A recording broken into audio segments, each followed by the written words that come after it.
Good Monday morning, everyone. A few years ago, I was in a time of prayer and I was asking the Lord for a specific thing. And it wasn't a bad thing inherently, but as I prayed, I slowly came to this realization that I doubted the Lord's goodness a little bit in this area because I wasn't getting this thing that I thought I should have that would be good. And as I prayed, I felt the Lord ask me, if I give you this thing, I'll bless it. It would be good.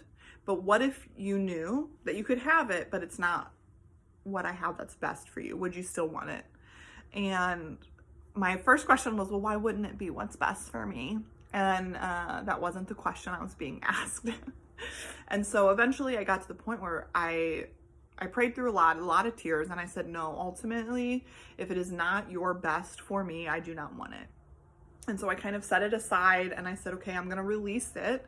And for a year, I committed to not hold it, to not pick it up, to not pray for it, to not ask for it. And in those moments where I was moved to pray for it or thought I needed to pray for it, I would in turn pray, Lord, let me receive what I need from you. Let me know you more and learn more of you. Those were the transformed prayers.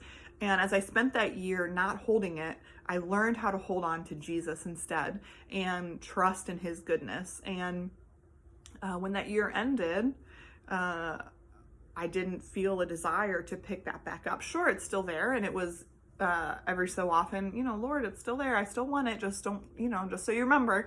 But ultimately, I didn't pick that prayer back up because I had learned what true contentment was. I would have told you beforehand that I was waiting on God's timing and I was content. But after spending a year of really focusing on how to hold on to the Lord, I realized that I wasn't beforehand, and I learned what true contentment was because I pursued Jesus instead of pursuing that thing that I wanted.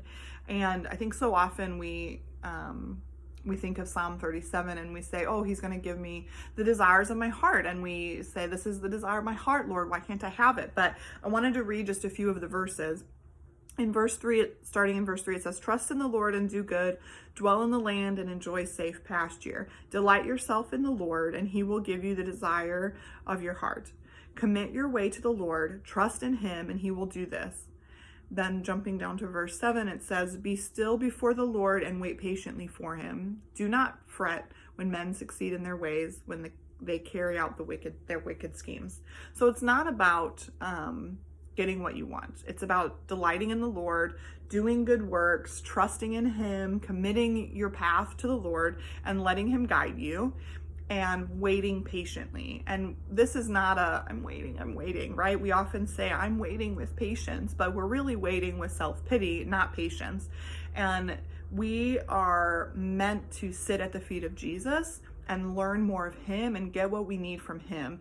And then the desires of our heart match his desires. So it's not about getting what I want, it's about getting the right desires from God. And when we start to do that, we start to learn him in a better way. And we are not meant to pursue the blessings. We are not meant to pursue the things. We are meant to pursue Jesus. If you want peace, pursue the Prince of Peace. If you want healing, pursue Jehovah Rapha, God your healer. If you want joy, pursue the Lord and who is joy. These are the things we pursue sometimes, and we think, if I pursue this hard enough, if I follow this hard enough, if I do all the things, if I read the next self-help book, even if it's a Christian self-help book, I'll have this. But ultimately, the only way to have those things is to pursue Jesus Christ and learn more of him and allow the Holy Spirit to seep into every fiber of who we are. And we can manufacture a false narrative of those things where we think we have it, but it's a house on sand. And the first storm that comes, we won't have it anymore. And we'll start doubting the goodness of God and we'll start doubting his promises. But when we build our house of desire on Jesus Christ, they'll withstand any storm. When I get sad because I don't have what I feel the Lord has promised me, or because I don't have whatever I think is good, when I start to feel any type of way about that, it's not connected any longer to a doubting of the goodness of God. All it is a feeling of sadness.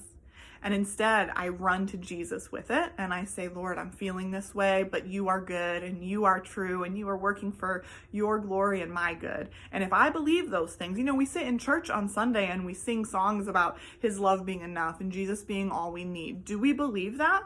Because if come Monday, we're sitting with our cup of coffee in the morning and praying and saying, Lord, why don't I have fill in the blank? Then we don't. And I'm not saying it's bad to desire things. I'm not saying it's a bad prayer to say, Lord, I want this thing and I'm truly trying to understand what you're doing. Those are okay. Those are good prayers. I think we need to ask the Lord when we're going through something that we feel is a trial to say, Lord, I want to learn what you have for me in this. That's a good prayer. But when our heart and mind starts to say, if I don't have this, I'm doubting your goodness, then we're idolizing that thing. And that's because wanting that has become more important. It's taken a seat in our heart that it only should belong to Jesus. And so when we stop and think, what do I want?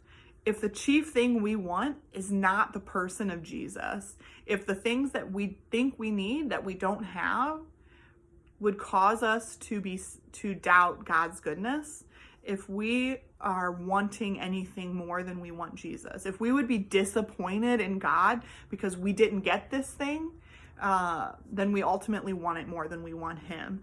And I'm not saying that everything we want is bad. If you're desiring to be debt-free or to be married or have children or have healing, these are not bad things to want, right? But ultimately, we are meant to want God more than anything and trust that whatever we have or don't have is redeemed and according to his will. And we need to be people of God who wait on God and step into wherever he leads. Sometimes he opens doors, and this has happened in my life where he opens a door for me and I'm like, no, I don't think that's a door that's open for me, but it's because I didn't want it or I didn't plan on it. But what a joy when we learn to say, okay, God, whatever is best, I want it, and I'll step into it and I'll trust that you have my back. Because that is where we really learn what faith is and peace is and trust is when we stop trying to control our life or decide that we know what's best and truly trust our Creator to take care of us and to provide for us and to give us the best things. And sometimes we may not know the purpose of a trial this side of heaven. And that's when we really have to sit back and say, okay, ultimately, I trust the Lord, I trust his goodness, and I'm choosing to live in his promise of goodness, not because of what he will give me. Because if I never get those things and I just have Jesus for the rest of my life, is that enough? Is that enough for me? And the answer, I think we would all say is yes, but do we truly live in that, and do we truly believe it? So my prayer for myself, my prayer for you is that we would learn to trust in Jesus and trust for his good things and live in his goodness. Because once we live in those things, we have blessing and we receive those good things. So have a great day and be blessed.